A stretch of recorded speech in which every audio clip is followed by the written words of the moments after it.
ప్రతి పేదవాడికి తోడుగా ఉంటాము అని చెప్పండి. ఈ ఇల్లు ఇచ్చేది కూడా ఈ చంద్రబాబు నాయుడు గారి పరిపాలన మాదిరి జన్మభూమి కమిటీల ద్వారా ఇవ్వమని చెప్పండి. వైఎస్ఆర్ గారు మాత్రం ఇస్తాము అని చెప్పండి. సాచ్యురేషన్ పద్ధతిలో ఇస్తాము అని చెప్పండి. కులం చూడం, మతం చూడం,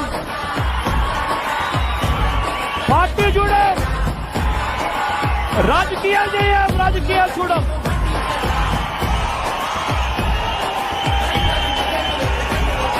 ప్రతి పేదవాడికి ఇస్తాము అని చెప్పండి. అన్న వస్తున్నాడు, మంచి రోజులు వస్తున్నాయి అని చెప్పండి.